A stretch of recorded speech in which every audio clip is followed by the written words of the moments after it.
नमस्कार मित्रों, mythology stories में एक बार फिर से आप सभी का बहुत बहुत स्वागत है। तो मित्रों, हमारे सामने बहुत ही जल्दी 5 अगस्त का वो सुनहरा दिन आने वाला है जिस दिन राम जन्मभूमि में भव्य मंदिर के निर्माण की शुरुआत हुई। तो मित्रों, हम आप लोगों को आज राम मंदिर के बारे में कुछ जानकारियाँ देना चाहेंगे जो हमने अलग अलग स्रोतों से आप लोगों के लिए संकलित की है, जो कि स्रोत इस प्रकार है। प्राचीन भारत, लखनऊ गेजेटियर, लाट राजस्थान, राम जन्मभूमि का इतिहास आरजी पांडे द्वारा रचित है, अयोध्या का इतिहास लाला सीताराम द्वारा, और बाबरनामा आदि स्रोतों से हमने आप लोगों के लिए संकलित करके लाए हैं। तो मित्रों, जो जानकारी है वो इस प्रकार है। अयोध्या की राम जन्मभूमि पर बाबरी मस्जिद बनने और ढाई जाने तक का इतिहास। पहला, भगवान राम का जन्म 5114 ईस्वी पूर्व उत्तर प्रदेश के अयोध्या नगर में हुआ था। जैन धर्म के प्रथम तीर्थंकर भगवान ऋषभदेव का जन्म भी अयोध्या में ही हुआ था। आक्रमणकारियों के आने के पहले यहाँ हिंदू, जैन और बौद्ध धर्म के सैकड़ों मंदिर और स्तूप थे। दूसरा, तथ्य कहते हैं कि विदेशी आक्रमणकारी बाबर के आदेश पर सन 1527 से 28 के मध्य में अयोध्या में राम जन्मभूमि पर बने भव्य राम मंदिर को तोड़ के एक मस्जिद का निर्माण किया गया। कालांतर में बाबर के नाम पर ही इस मस्जिद का नाम बाबरी मस्जिद रखा गया। तीसरा, जब मंदिर तोड़ा जा रहा था तब जन्मभूमि मंदिर पर सिद्ध महात्मा श्यामानंद जी महाराज का अधिकार था। उस समय भीटी के राजा महताब सिंह बद्री नारायण ने मंदिर को बचाने के लिए बाबर की सेना से युद्ध लड़ा था। कई दिनों तक युद्ध चला और अंत में हजारों वीर सैनिक शहीद हो गए। चौथा, इतिहासकार कनिंघम अपने लखनऊ गेजेटियर के 66वें अंक के पृष्ठ नंबर 3 पर लिखता है कि 1,74,000 हिंदुओं की लाशें गिर जाने के पश्चात भी मीर बकी अपने मंदिर ध्वस्त करने के अभियान में सफल हुआ।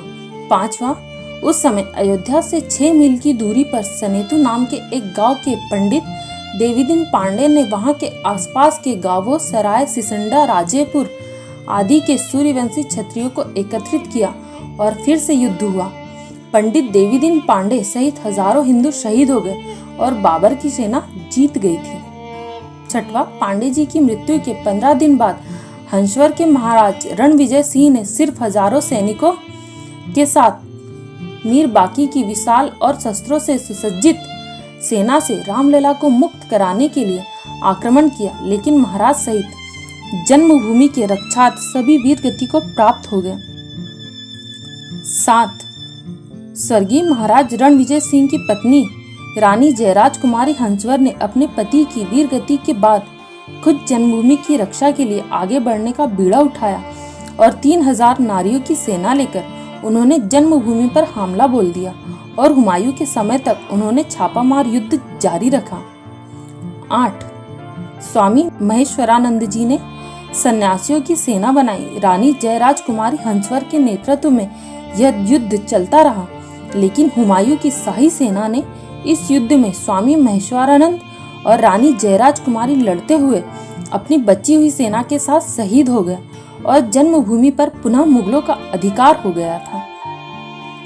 9, मुगल शासक अकबर के काल में शाही सेना हर दिन के इन युद्धों में कमजोर हो रही थी, अतः अकबर ने बीरबल और टोडरमल के कहने पर खस की टाट के उस चबूतरे पर 3 फीट का एक छोटा सा मंदिर बनवा दिया। अकबर की इस कूटनीति से कुछ दिनों के लिए जन्मभूमि में रक्त नहीं बहा। यही क्रम शाहजहां के समय भी चलता रहा। नंबर 10, फिर औरंगजेब के काल में भयंकर दमन चक्र चलाकर उत्तर भारत में हिंदुओं के संपूर्ण सफाई का संकल्प लिया गया।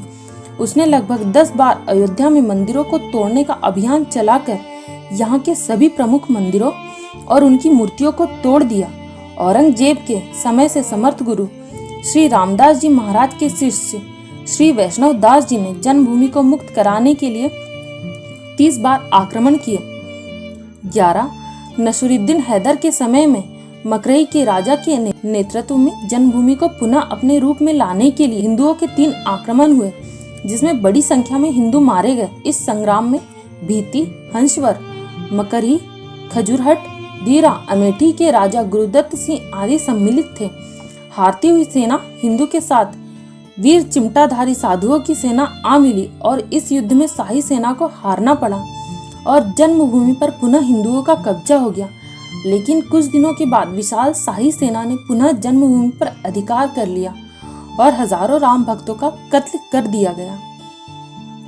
12 नवाब वाजिद अली शाह के समय में पुनः हिंदुओं के जन्मभूमि के उद्धार के लिए आक्रमण किया गया।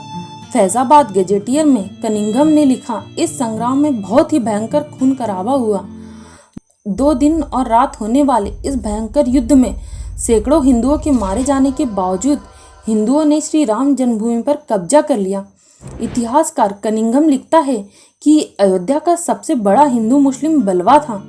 हिंदुओं ने अपना सपना पूरा किया और औरंगजेब द्वारा विध्वंस किए गए चबूतरे को फिर से वापस बनाया। चबूतरे पर 3 फीट ऊंचे खस के टाट से एक छोटा सा मंदिर बनवा लिया, जिसमें पुनः रामलला की स्थापना की गई। लेकिन बाद में मुगल राजाओं ने इस पर पुनः अधिकार कर लिया।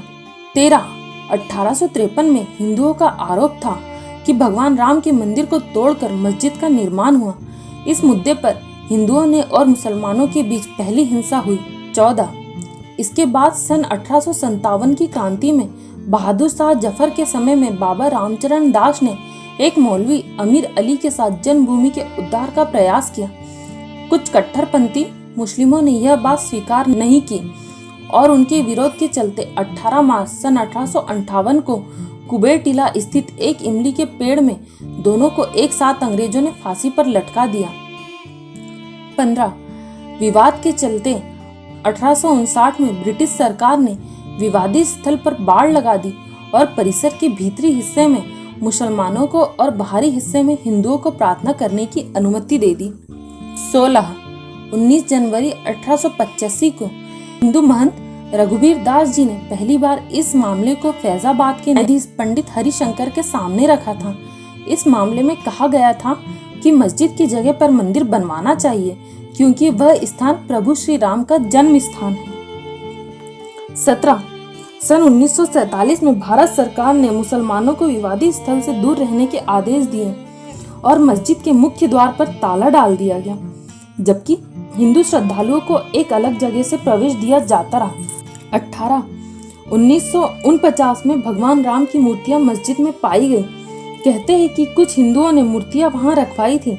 मुसलमानों ने इस पर विरोध व्यक्त किए और दोनों पक्षों ने अदालत में मुकदमा दायर किया। सरकार ने इस स्थल को विवादित घोषित करके ताला लगा दिया। 19 सन 1984 में कुछ हिंदुओं ने विश्व हिंदू परिषद के नेतृत्व में भगवान राम के जन्म स्थल को मुक्त करने और वहां राम मंदिर का निर्माण करने के लिए एक समिति का गठन किया। बाद में इस अभियान का नेतृत्व भारतीय जनता पार्टी के प्रमुख नेता लाल कृष्ण आडवाणी जी ने संभाल लिया था। 20 1986 में जिला मजिस्ट्रेट ने हिंदुओं को प्रार्थना करने के लिए विवादित मस्जिद के दरवाजे पर से ताला खोलने का आदेश दिया। मुसलमानों ने इसके विरोध में बाबरी मस्जिद संघर्ष समिति का गठन किया। 21 1989 में विश्व हिंदू परिषद ने राम मंदिर के निर्माण के लिए अभियान तेज किया और विवादित स्थल के नजदीक राम मंदिर की नींव रखी। इसी वर्ष इलाहाबाद उच्च न्यायालय ने आदेश दिया कि विवादित स्थल के मुख्य द्वारों को खोल देना चाहिए और इस जगह को हमेशा के लिए हिंदुओं को दे देना चाहिए। 30 अक्टूबर 1990 को हजारों राम भक्तों ने मुख्यमंत्री मुलायम सिंह यादव द्वारा खड़ी की गई अनेक बाधाओं को पार कर अयोध्या में प्रवेश किया और विवादित ढांचे के ऊपर भगवा ध्वजा फहरा दी। लेकिन 2 नवंबर 1990 को मुलायम सिंह यादव ने कार सेवकों पर गोली चलाने का आदेश दिया, जिसमें सैकड़ों राम भक्तों ने अपने जीवन की आहुतियां दे दी। सरयू तट राम भक्तों की लाशों से भर गया था। इस हत्याकांड के बाद अप्रैल 1991 को उत्तर प्रदेश के तत्कालीन मुख्यमंत्री मुलायम सिंह यादव को अपने पद से इस्तीफा देना पड़ गया था। 23 इसके बाद लाखों राम भक्त 6 दिसंबर को कार सेवा हेतु अयोध्या पहुंचे।